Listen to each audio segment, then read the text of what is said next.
In the 1960s, British streets were caught between two eras up north, and in older town centres you still had Victorian cobblestones, granite sets about 6 inches across, laid by hand decades earlier.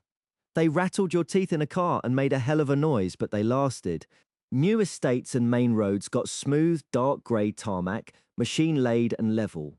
The transition was patchy. You'd drive down fresh tarmac, then turn into a side street and suddenly hit century-old cobbles. Many residential streets had tarmac slapped over the original sets, which worked until it cracked and stones poked through again. The Mini launched in 1959 to solve Britain's Suez fuel crisis, but it quickly became something far bigger. Designer Alec Isigonis crammed 4 adults into this 10-foot-long box by mounting the engine sideways. This freed up massive interior space. The Cooper model from 1960 on turned it into a giant killer on rally stages, beating cars twice its size. Celebrities like the Beatles and Twiggy drove them through London. What began as emergency transport became the defining symbol of swinging 60s Britain. The red double-decker bus became London's signature vehicle, with the routemaster being the undisputed star. Launched in 1956, these buses had an open rear platform where you could hop on and off at will, perfect for congested streets. A conductor would climb the curved staircase collecting fares, chatting with regulars, giving directions. The top deck offered brilliant views as you rattled past Trafalgar Square or St. Paul's, passengers from all backgrounds squeezed together, each journey becoming a social gathering. These weren't just buses, they were moving community centres. By the late 1950s, Britain's streets looked completely different thanks to the mods.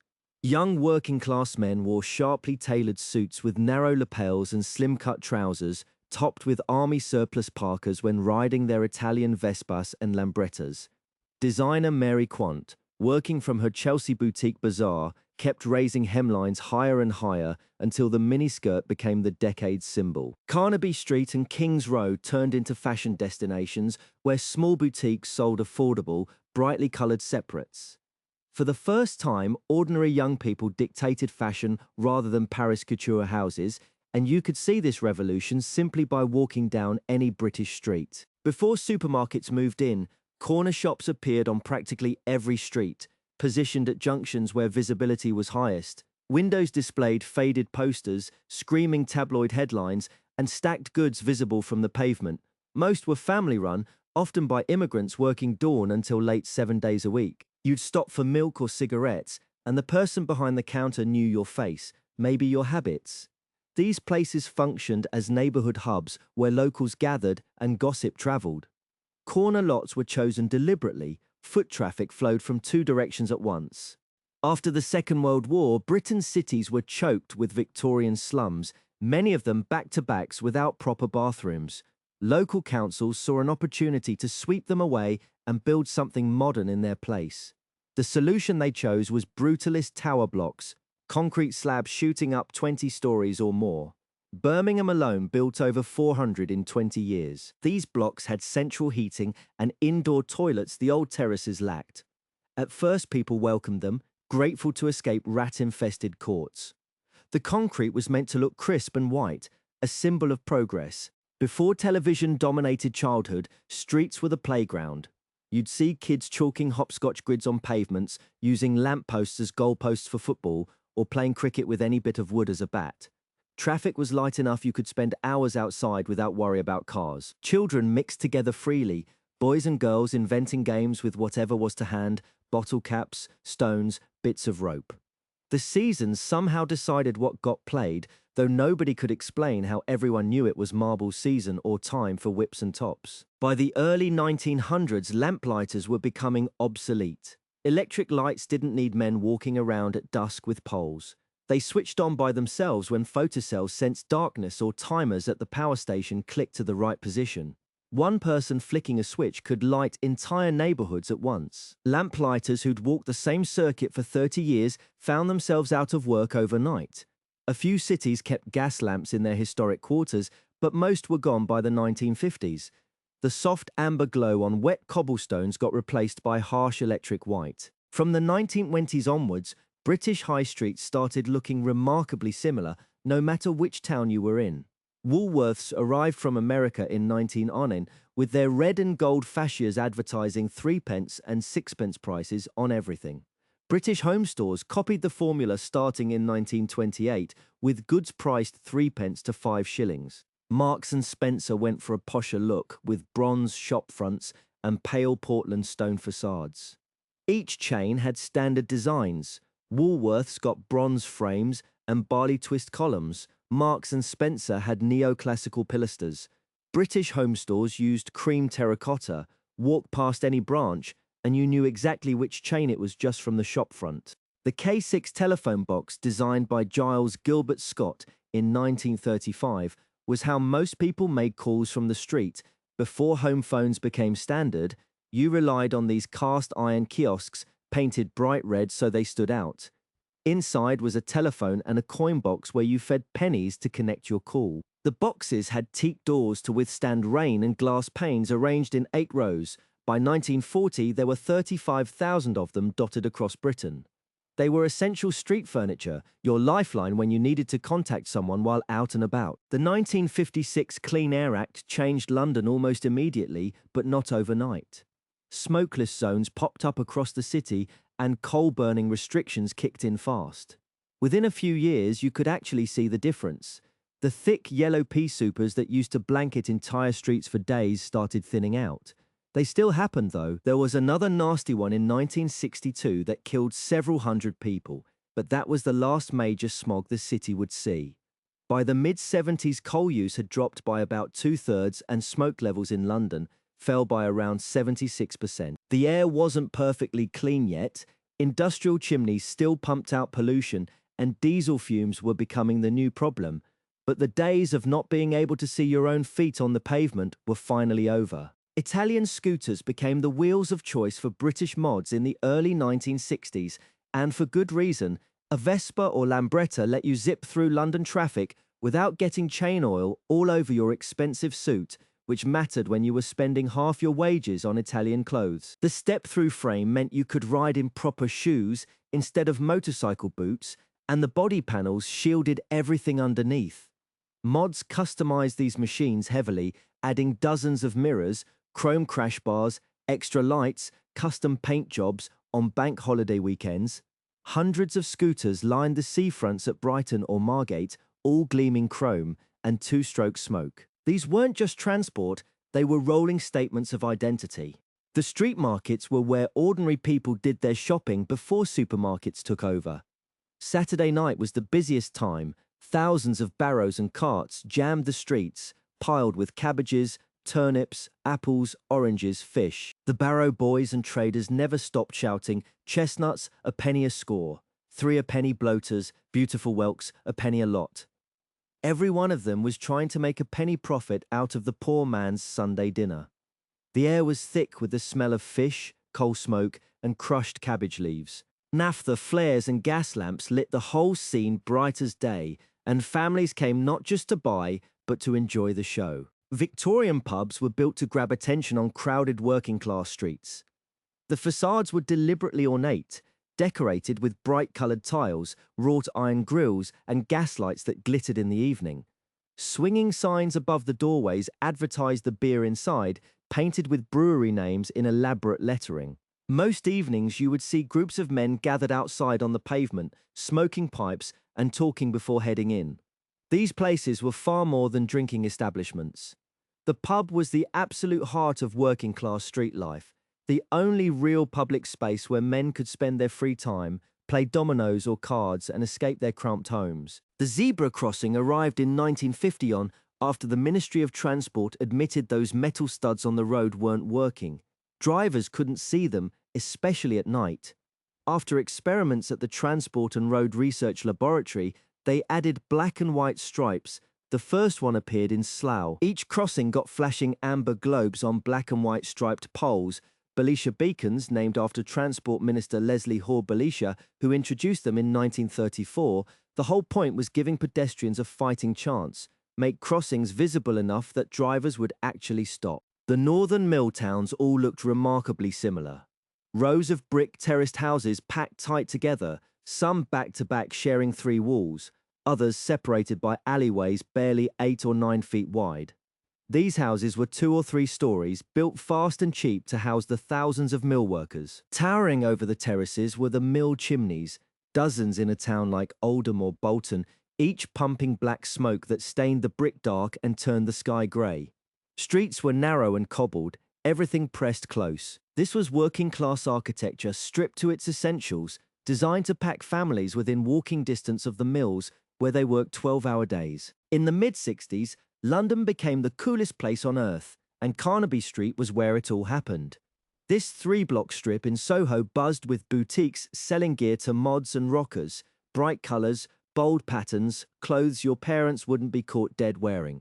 John Stephen opened his clothes in 1957 and basically created the street's reputation from scratch. Over on King's Road in Chelsea, Mary Quant's Bazaar was shifting miniskirts faster than anyone could keep up.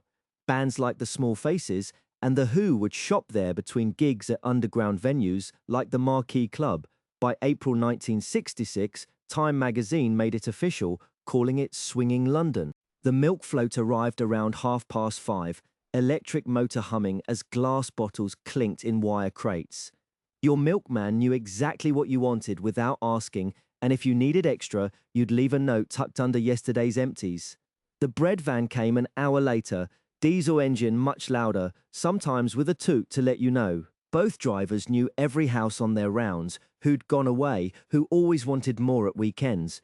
You'd fetch the milk before the sun warmed it, checking the foil tops for holes where blue tits had pecked through. This daily pattern shaped when your street woke up. Before every high street became a parade of identical chains, British shops wore their own faces. Enamel advertising signs blazed from brick walls, vitreous enamel fused to metal at 900 degrees, advertising Fry's chocolate, Bovril, Pratt's petrol. These lasted decades without fading, the glass coating far tougher than paint. Signwriters painted wooden fascia boards by hand, each shopfront unique. The 1960s brought Swiss fonts like Helvetica alongside traditional lettering, but everything still had character. You could tell businesses apart not by corporate colors, but by whoever wielded the brush. Parking meters arrived in most North American cities during the 1950s and early 60s, though Oklahoma City had tested the first one back in 1935. These coin-operated posts charged motorists a nickel an hour to park on public streets. People absolutely hated them. They argued that streets belonged to everyone, and charging for parking was an unfair tax on car owners. The American Automobile Association fought the meters for years, but cities desperately needed a solution. Before meters, office workers parked in the same spots all day, blocking shoppers from downtown businesses. Meters forced turnover. Streets transformed from free storage into regulated, revenue-generating spaces. After World War II, British planners started thinking differently about shopping. Coventry's bomb damage gave city architect Donald Gibson a chance to try something radical: streets where cars couldn't go at all. His idea was to let people wander from shop to shop without dodging traffic. His upper precinct opened in 1959 as Europe's first large-scale pedestrian shopping area, with motor vehicles kept to service entrances round the back. Stevenage New Town, designed by Leonard Vincent, opened the same year on the same principle. Retailers were convinced it was suicide to keep cars away. They were wrong, and within a decade, other cities were building pedestrian precincts of their own. The late 1960s saw a boom in street photography as British photographers turned their lenses on real everyday life.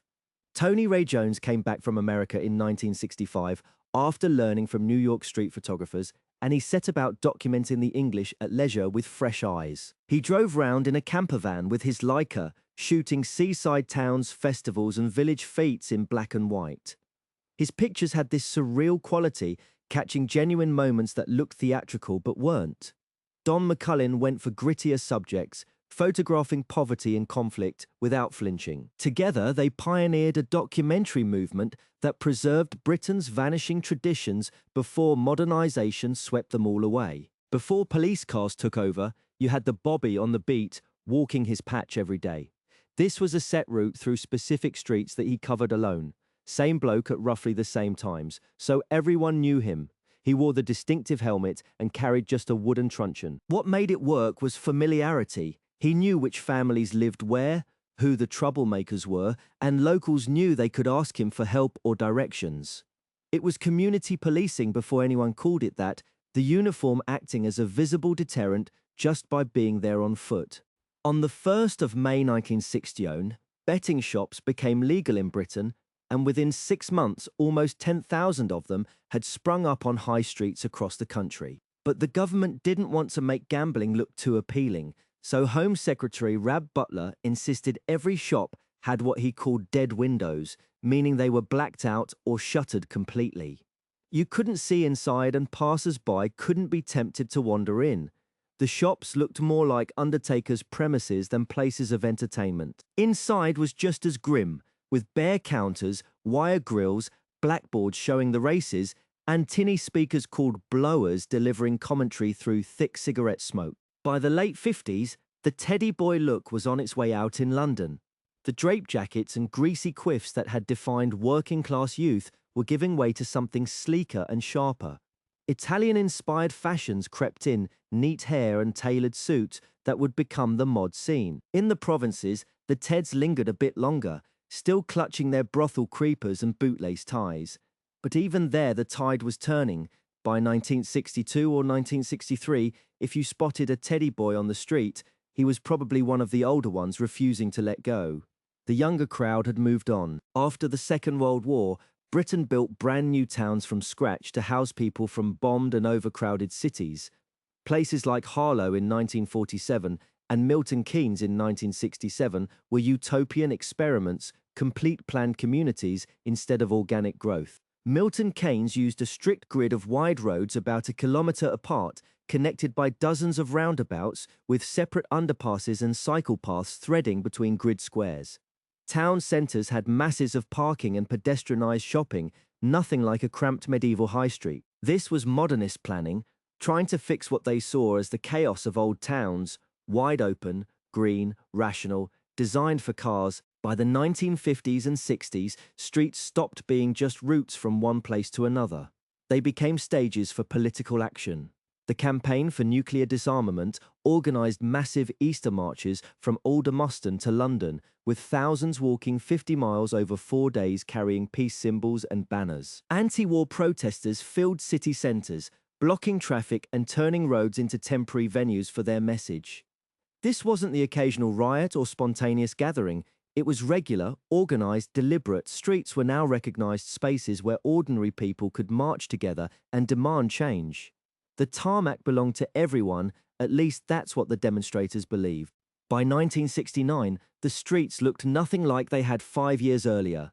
Hippie culture had spread from San Francisco's Haight-Ashbury across the country, bringing long hair, tie-dyed shirts, and open drug use into even conservative towns.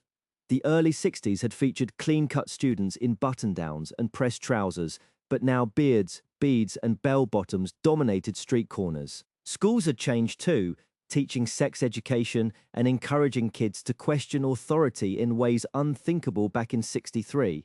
But the optimism had already curdled. Hard drugs replaced marijuana, teenage runaways filled the crash pads, and what had seemed revolutionary in '67 now just looked worn out and desperate.